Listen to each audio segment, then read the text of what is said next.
welcome back to another video in Shed Talk. A big thank you to those people who clicked on the like button for the last video, and a big welcome to those who subscribe to the channel, and thank you for doing that, it certainly helps. Of course, if you want to subscribe, just hit the subscribe button at the bottom, and don't forget to hit the bell, and that way you'll get early notifications. I'd also like to thank Dave Huntington.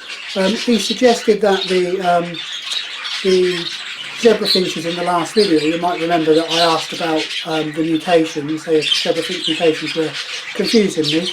That the adult cock was likely to be a lightback, and that the youngster was likely to be a lightback pied. I need to understand how the pied mutation is passed on, because clearly neither of the parents are visually pied, so I'm guessing it must be a recessive gene, and both of the two birds must be split for that pied gene.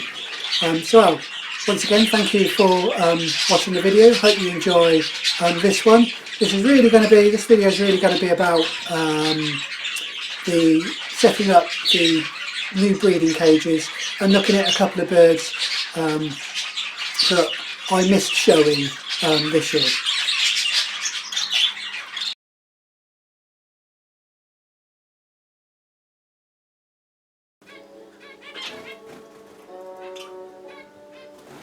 Here are the breeding cages I've currently got. There are 2 stacks of 3, so 6 breeding cages for the budgies altogether. Originally I had them just stacked on top of each other, but that didn't work particularly well. The bases here of this type of cage didn't hold up to that particularly well, particularly when there was heavier nest boxes on them. So this year I fixed some wood to the shed wall and then hung them on using hooks. I'll just see if I can zoom in. I'm not sure if you can see this. Hoping you can get a view of that. Small hook that the wire hooks over. That worked better than the way I had them before. However, they still tend to lean a bit when I've got the nest boxes on. So what I'm planning to do over the next few days is to try and build myself some shelves for them. Not sure how well that's going to go, but we'll soon find out.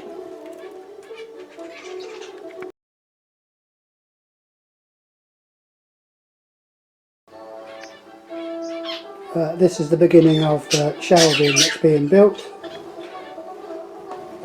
So you can see the 2 uprights, and I'm just gluing and tacking the supports, the actual shelving bit, together. I'm going to give that about 24 hours for the glue to harden completely, and then we will be ready to start assembling them onto the main frame, and hopefully see if we can get some of the breeding cages on there. So I have got the first 2 bits of shelving up to hold the breeding cages. It's come together reasonably well. It certainly looks a lot more stable, and it's a lot more efficient than the old hook system, which, as I said, they were leaning forward. I've got another section to finish off, but I'm waiting for the glue to cure on these last 2, on the sections I just put up, in effect. So while I'm waiting for those to cure, earlier in the month I posted a quick question on the Oxford 1910 Facebook page, of which I'm the chairman of, to asking which birds people most miss showing this year. We're not been able to get them out to any shows, and that got me thinking about which birds or which bird in particular I would really love to have got out in front of the judges. So while we're waiting for this to cure, why don't we have a look at those 2 birds.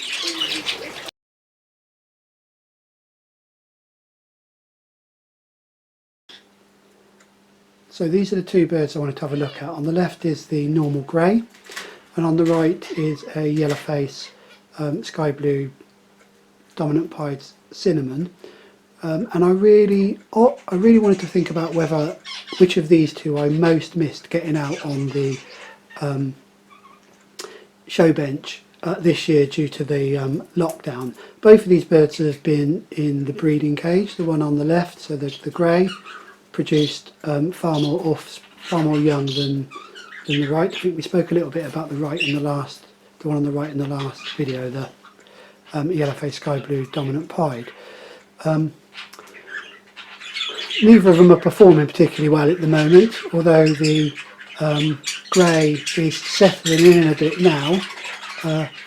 Of the two, the one I would really wish I'd managed to get out is the grey on the left. I'll just try and focus in on that grey a little bit more now.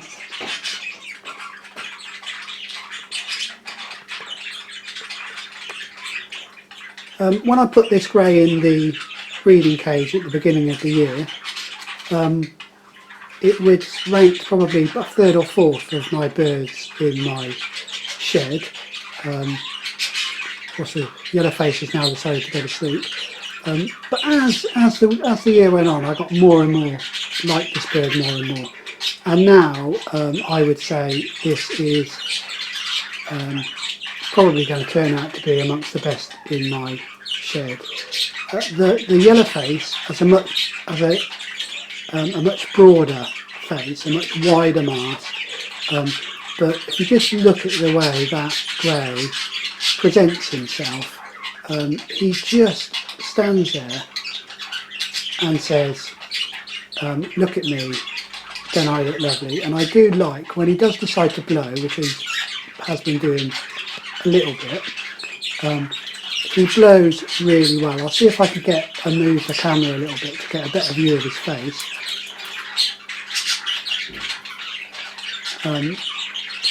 There you go. I didn't have to move the camera, he turns around a little bit. Really does have a lovely face on him, a style of bird that I really enjoy. So of the two, I would prefer to get the grey out. I'll just see if I can wake this yellow face up so you can get a better look at him.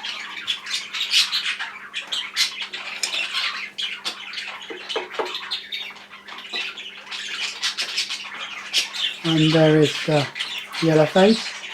He's actually, although he's not showing it here, when he does present, he is actually looks a bigger bird than the grey, although the grey, because of the way he stands, shows much better and looks a much bigger bird. So there you go. Of the two, I think I missed getting the grey out. I'd like to see what the judges make of the yellow face, because it's not particularly well marked for a dominant pied. But as it would be in the novice section, it would be interesting to see what the judges would have made of it. And this sort of assessment that I'm doing here is what I'll be doing for the rest of September, and in fact trying to judge all of my birds, putting them all up, ranking them, and then looking to pair up.